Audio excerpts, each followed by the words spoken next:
গীতা আমরা কম বেশি প্রত্যেকেই সেই গীতা সম্পর্কিত আমরা অবগত হই। আজকে যখন আবার নতুন করে আবার পড়ছি পক্ষপাতিত্ব, এটাকে দুর্যোধন কিভাবে কাজে লাগিয়েছিল তার প্রথম অধ্যায় থেকেই। দুর্যোধন জানতেন যে দ্রোণ এবং ভীষ্ম ওনারা দুজনেই কুরু পাণ্ডব উভয়ের প্রতি তারা পক্ষপাতিত্ব বিশিষ্ট। নিজের জায়গাটাকে পরিপক্ক করতে দুর্যোধন কি করেছিলেন, দ্রোণাচার্যের কাছে গিয়েছিলেন। আর ভীষ্মকে প্রসন্ন করতে তিনি বলেছিলেন যে সকলে সঙ্গবদ্ধ হয়ে দৃঢ়ভাবে পিতামহ ভীষ্মকে চারদিক থেকে রক্ষা করুন। এটা ছিল দুর্যোধনের চালাকি।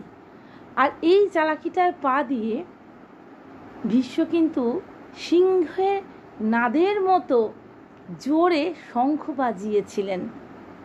আর তখন সেই শঙ্খ শুনে কৌরব সেনারা যুদ্ধ আরম্ভর ঘোষণা মনে করে তারা সবাই তৈরি হয়ে গেছিল। আর শঙ্খ, ভেরি, ঢোল, মৃদঙ্গ সব একসঙ্গে বেজে উঠেছিল। কিন্তু তখনও পাণ্ডবপক্ষে কোনো আদেশই মেলেনি। সাদা ঘোড়ার টানে বিশাল রথে উপবিষ্ট শ্রীকৃষ্ণ পাঞ্চজন্য নামে এবং অর্জুন দেবদত্ত নামে দিব্য শঙ্খ খুব জোরে বাজিয়েছিলেন।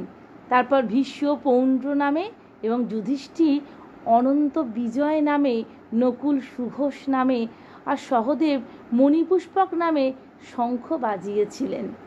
তাই একটা যুদ্ধ বা একটা বিরোধ সেটাকে কাজে লাগানোর জন্য যে কত রকম পক্ষপাতিত্ব হয় সেটা গীতার প্রথম অধ্যায়তেই আমরা দেখতে পাই।